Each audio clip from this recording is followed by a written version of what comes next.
So here's your background information. I know you guys didn't do a ton, or maybe not anything with graphing complex numbers.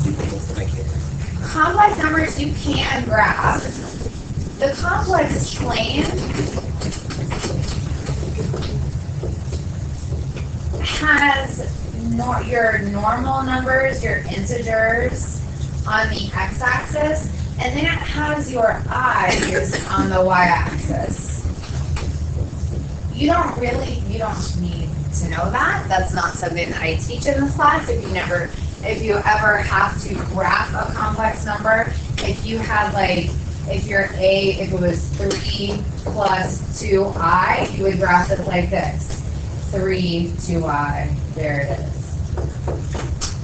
That's what it would look like. The only place in your mathematical life that I think that could come up is maybe a random ACT problem.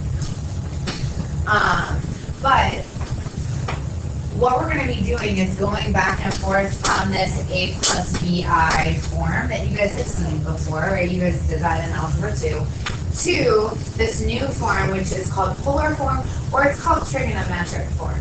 So it takes and it should look kind of familiar, or feel kind of familiar. We're going to have r cosine theta plus I sine theta. So really it's just back and forth using those same little pieces on your equation sheet that we were using to go back and forth from rectangular to polar. Okay, so here we go.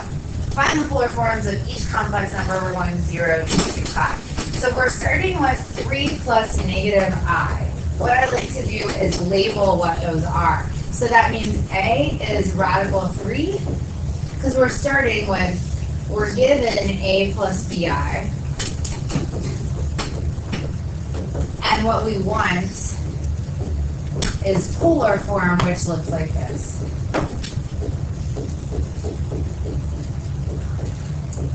It seems like you would need a lot of information, but all we need is r and theta. So we're starting with A and B, we're going to r and theta. So A is our radical 3, B is the number in front of I. So B there is just negative 1. So that's the first thing I like to do if I'm going from rectangular to polar, from standard to polar form of a complex number. Identify your A and B. The second thing you're going to do is you're going to use, I like to find r next, and then theta.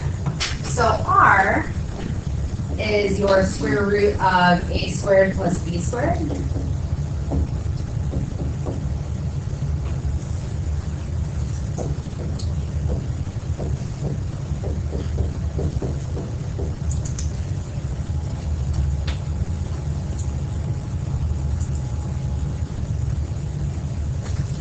So that's, your radical cancels there, so that's 3, negative 1 squared is 1, so square root of 4.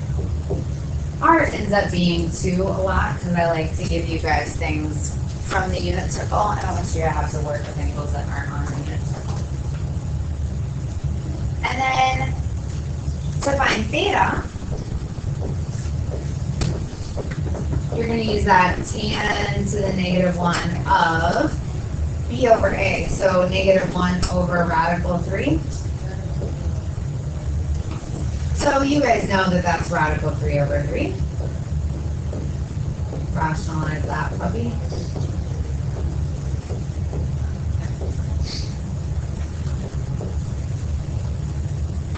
So we know if it's radical 3 over 3, this is going to be a 6. And then we have to think through the quadrant situation. If your A is positive and your B is negative, you can think of it just like X and Y, right? When we're plotting A and B on that coordinate plane for complex numbers, it really was just X and Y.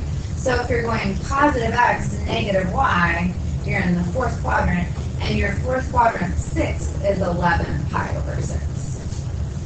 So what you want to be careful about, especially when you're doing the Math Excel, they will want you to find coterminal angles for all of these. Sometimes your angles end up being negative. I'm fine with you leaving them as negative. Math Excel is not. So you're going to just find the positive, instead of writing, I would be fine if you wrote that as negative pi over 6. Math Excel will want 11 pi over 6. So the way now we plug this in here, and I like to kind of do a fill in the blank for myself, even from the beginning, just to focus in on what you need. Your thetas are going to be the same. Your thetas are 11 pi over 6. All of your thetas are going to match, no matter which part of this we're doing. And your r is 2. So 2 cosine of 11 pi over 6 plus I sine of 11 pi over 6.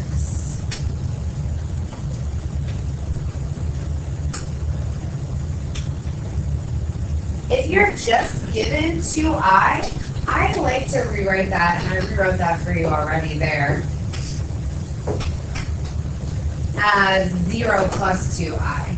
So our first step, again, we'll identify our a and b. A is 0, b is positive 2 this time. Our second step is going to be to find that r.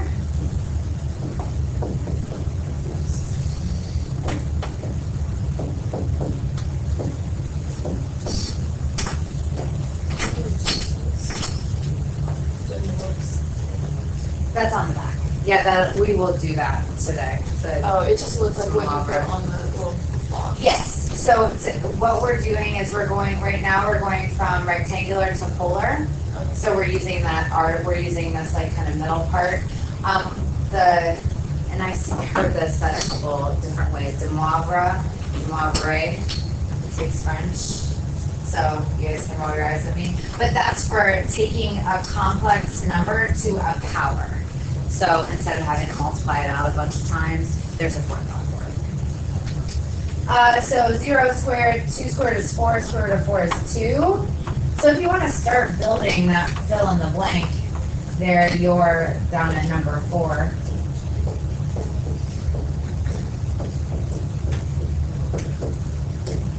So you have your 2 there. Our third step is just to do theta equals arctan. And here, b over a is going to be 2 over 0. Oh my. So that means tangent is undefined.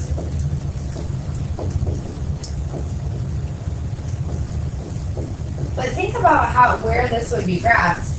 Remember, we can treat A and B kind of like X and Y, even though we're on the polar or the complex plane.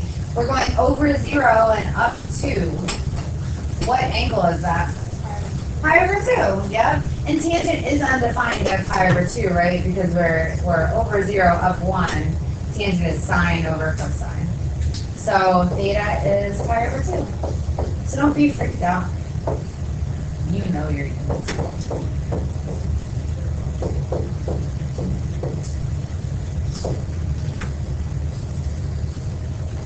It's really just more formula usage here.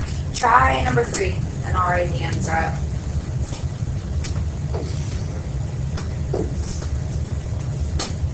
All right, so there are pieces. R, theta, and then you can make your fill in the blank. Especially when you're using, I mean, I know in this unit we're not using a ton, not quite as many like little baby equations as we did in vectors, but because they're kind of the same equations for everything here. But I do think knowing where you're going is kind of half the battle. So there's 3. So that is rectangular or standard form to polar. Luckily, the other direction, usually there's one direction that's easier, and the next direction is easier. This guy actually works very intuitively. It works the way you would want it to work. So for me, if I see cosine of pi over 6, I think radical of 3 over 2. And I know you do as well. You got to leave the I, because we are doing complex numbers. And if I see sine of pi over 6, I think 1/2. And if you see a number in front of the parentheses, what do you think? Distribute, absolutely, multiply. So 2 radical 3 over 2 plus I times 2 over 2. And you're welcome to skip that step. You have two, and you have two.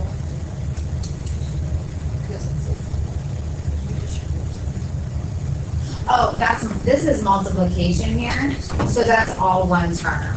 So that, you can write it as I over 2, or you can write it as 1I over 2. Since it was I times sign, I usually keep them kind of separate, but because you only have one addition sign here, you're just multiplying the 2 to those 2 terms.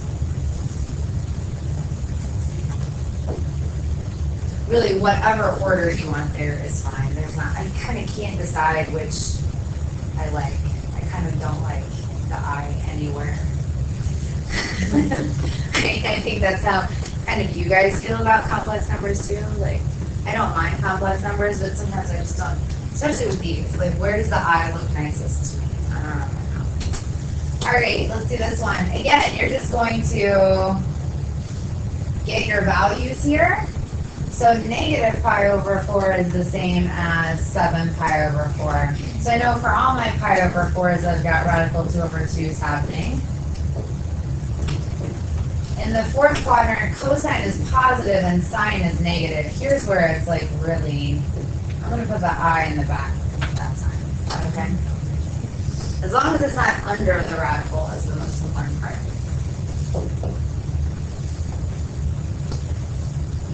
When you multiply through a 2, the nice thing about having a lot of 2's going on here is that when you multiply through that 2, that's the number in our denominator. So really just cancel, cancel, cancel. Negative times negative is positive.